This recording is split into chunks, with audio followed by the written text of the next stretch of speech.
The average person checks their bank account after payday, sees a number that looks decent, and within 48 hours has absolutely no idea where half of it went. Not to random emergencies or necessary expenses, just gone. Evaporated into a combination of food delivery apps, impulse Amazon purchases, and subscriptions they forgot existed. If that sounds uncomfortably familiar, what I'm about to show you will either make you incredibly angry at yourself or incredibly motivated to change everything starting right now. There's a specific sequence of actions you need to take within 24 hours of every single paycheck that separates people who build actual wealth from people who just earn money and watch it disappear. This isn't about making more income or finding some secret investment strategy. Most people making six figures are broke because they skip these steps, while people earning far less are quietly building generational wealth because they follow this exact system. Here's what nobody tells you about paychecks. The moment that money hits your account, your brain immediately starts categorizing it as spendable cash. You see that balance and your mind races through everything you've been wanting to buy, everywhere you've been meaning to go, all the things you've been putting off because you were waiting for payday. That mental shift happens in seconds, and it's costing you thousands of dollars every single month. Wealthy people treat their paycheck completely differently. They don't see it as money to spend. They see it as raw material for building financial freedom, and they process that raw material according to a specific formula before their brain has time to start making emotional spending decisions. Let me show you exactly what that looks like in practice. Step 1 happens before you do anything else, before you pay a single bill or buy anything at all. You need to know your actual necessity percentage, not what you think you spend on necessities, what you actually spend. Housing, basic food, essential transportation, utilities you can't live without, and healthcare. That's it. Everything else is optional no matter how much it feels required.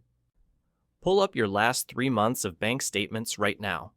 Add up every dollar that went toward true necessities. Divide that by your total take-home pay. That percentage is your financial reality check. If that number is above 60%, you've got a fundamental problem that no amount of budgeting tricks will fix. You're either living somewhere too expensive for your income, or you've convinced yourself that luxuries are necessities. Someone earning $5,000 monthly after taxes should be spending no more than $3,000 on actual necessities. If their rent is $2,000, car payment is $450, groceries are $400, and utilities run $200, they're at $3,050, slightly over but manageable. The problem is, most people in this situation are also spending another $800 monthly on things they've classified as necessary, but absolutely aren't. Streaming services, gym memberships they don't use, premium phone plans, daily coffee shop visits, frequent restaurant meals. You need to be ruthlessly honest about this distinction, because every dollar you misclassify as a necessity is a dollar that's not building your wealth. Your future financial freedom is being traded away for conveniences you won't even remember enjoying 6 months from now.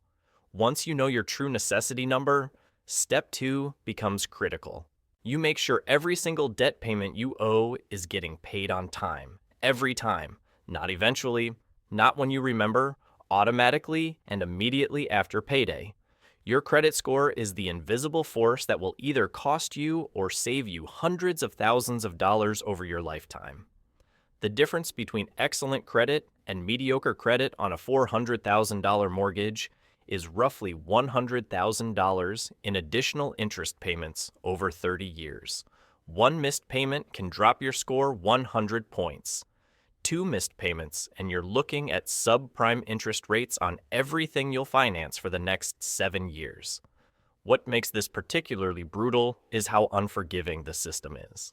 Make 99 out of 100 payments on time, and you're still considered risky. In school, 99% gets you an A+. In credit scoring, 99% gets you rejected for prime lending rates. The rules aren't fair, but they're simple. Automate your minimum payments so they hit before the due date every single month, and your credit score handles itself. Now, we get to step 3, and this is where most people completely check out because it sounds boring and the benefits feel distant. Building an emergency fund is the single most important thing you can do for your financial stability, and almost nobody does it properly. 3 to 6 months of your necessity expenses sitting in a savings account you can access immediately. Not invested in stocks where the value fluctuates. Not locked in a certificate of deposit you can't touch. Just sitting there in a high-yield savings account, earning modest interest, ready to rescue you when your car dies, or your laptop explodes, or your dog eats something expensive on a random Tuesday. If your monthly necessities run $2,700, your emergency fund needs to be somewhere between $8,100 and $16,200. That number probably feels impossible if you're currently living paycheck to paycheck. But here's what changes once you have it. You stop making desperate financial decisions.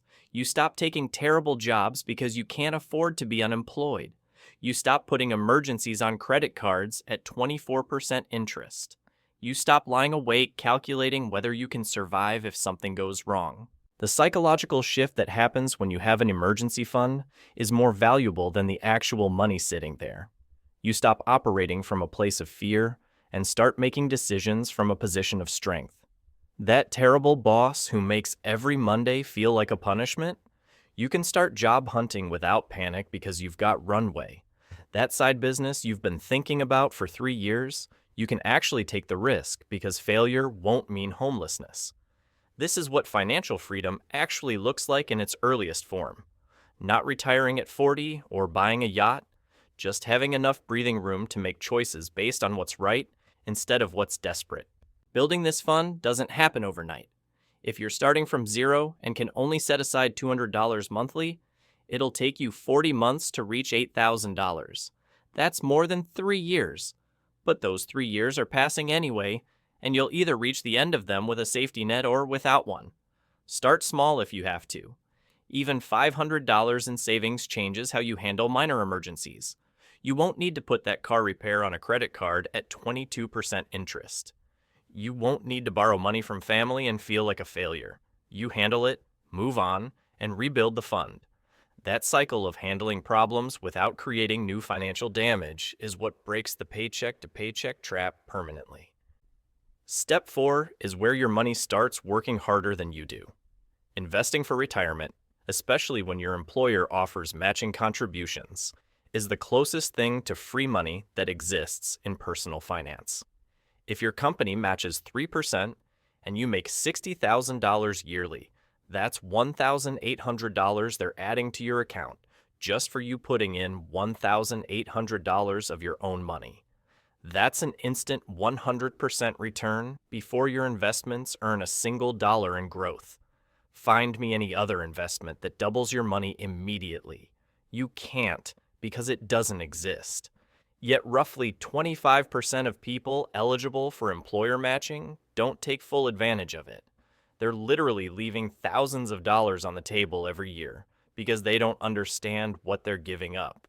Beyond the match, aim for 10% of your gross income going toward retirement.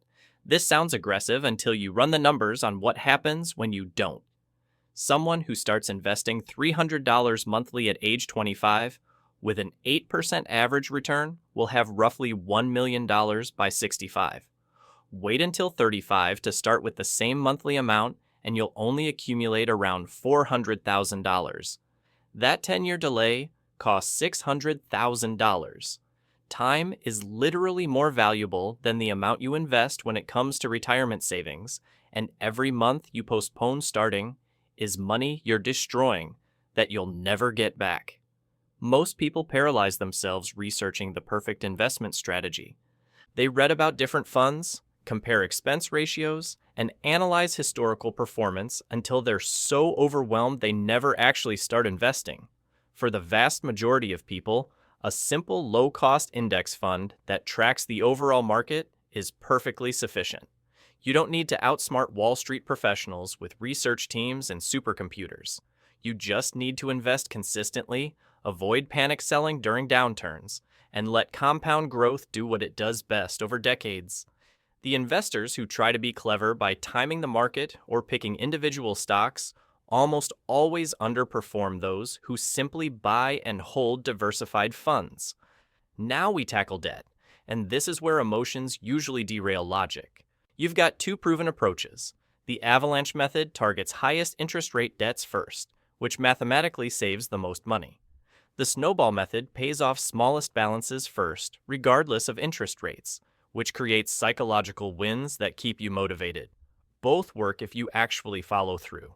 I prefer snowball because personal finance is 80% behavior and 20% math. If seeing debts disappear keeps you grinding through the process, that's worth more than saving a few $100s in interest. Pick one strategy, commit completely, and don't switch halfway through when you get bored or discouraged.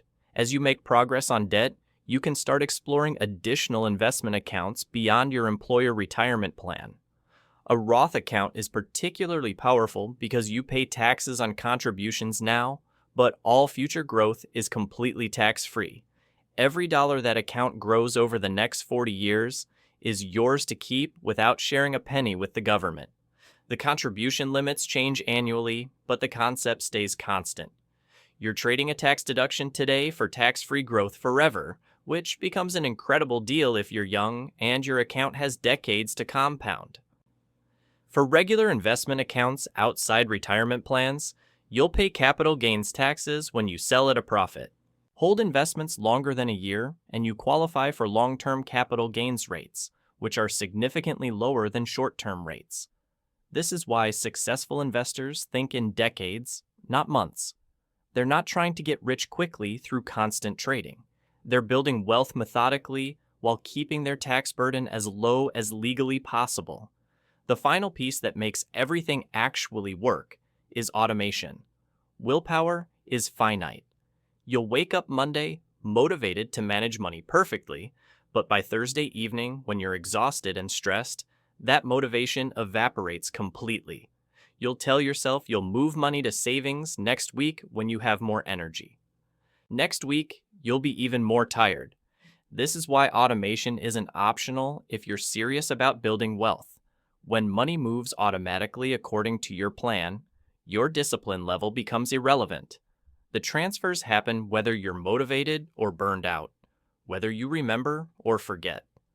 Set up automatic transfers the day after your paycheck arrives. Money moves from checking to savings, from savings to emergency fund, from checking to investment accounts. Everything happens without requiring you to remember, decide, or resist temptation. But here's what most people miss about automation. They set everything up once and then never revisit it when circumstances shift. You get a raise at work, but your automated savings amount stays frozen at what you were contributing when you made less money. You pay off a car loan, but that freed up monthly payment just gets absorbed into lifestyle spending instead of being redirected toward investments. You're running on financial autopilot, which is great, but you never updated the flight plan to reflect your new altitude. Automation should be reviewed and adjusted at least twice a year. When you get a raise, increase your savings rate immediately.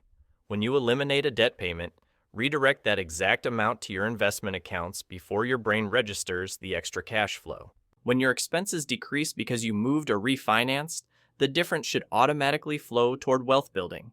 The system only works if you maintain it. What most people discover after implementing this routine is how much mental energy they've been wasting on financial decisions. Every time you manually move money between accounts, you're burning willpower. Every time you debate whether to transfer funds to savings, you're creating decision fatigue. Every time you see money sitting in checking and have to consciously resist spending it, you're fighting a battle you'll eventually lose. Automation eliminates all of that. Your financial life becomes a background process that runs without conscious intervention. You stop checking your checking account balance obsessively because there's nothing to check. The money that should move has already moved. What's left is yours to allocate however you want without guilt or stress. The psychological shift this creates is profound. Instead of feeling restricted by your budget, you feel liberated by it. You know exactly what you can spend on discretionary items because everything essential has already been handled. There's no mental math about whether you can afford something. If the money is in your spending account, after automation runs, you can spend it. If it's not there, you can't. This brings us to what happens after you've been following this routine for a while. Because the magic isn't in the first month or even the first year. The magic is in what compounds over time when you stop making financial decisions with your emotions and start making them with a system. Let's say you automate 20% of your income towards savings and investments. On a $60,000 salary, that's $12,000 annually. After 1 year, you've got $12,000 plus whatever investment returns you earned. Not life-changing yet. After 3 years, assuming modest investment growth, you might have $40,000, starting to feel significant. After 10 years, you're looking at well over six figures. Now we're talking about real wealth. The person who doesn't follow a system, who manually decides each month whether to save, who spends first and saves whatever's left, they might save $2,000 in a good year when nothing went wrong. Most years they save nothing. After 10 years, they've got maybe $15,000 if they're lucky, and they feel like they've been trying really hard the entire time. Same income, completely different outcome. The only difference was having a system and automating it. Here's what you should do immediately after reading this. Open your bank account. Look at when your next paycheck arrives. Schedule automatic transfers for the day after that paycheck hits. Start with whatever percentage feels achievable, even if it's just 5%. The specific amount matters less than establishing the habit of automation. Then, and this is critical, increase that percentage every time your income increases. Got a raise? Automate half of it before you ever see it in your spending account. Paid off a debt? Redirect that payment to investments before your lifestyle expands to fill the gap. Expenses decreased? Automate the difference. Your financial life will transform not because you suddenly started earning more money, but because you finally stopped letting money slip through your fingers unconsciously. The routine we've covered isn't complicated. Track necessities, handle debt minimums, build emergency savings, invest consistently, automate everything, adjust when circumstances change. Thousands of people follow variations of this exact system and build substantial wealth over time without ever feeling deprived or restricted. They're not making six figures. They're not inheriting money. They're not getting lucky with investments. They're just following a boring, unsexy routine that compounds into financial freedom, while everyone else is still wondering where their paycheck went. The difference between financial stress and financial stability isn't usually income. It's whether you have a system that works regardless of how you feel on any given day. Stop treating your paycheck like a surprise windfall and start treating it like the wealth-building tool it actually is. Automate the routine. Stick to the plan. That's how regular people build extraordinary financial futures without requiring extraordinary incomes. You already know what to do.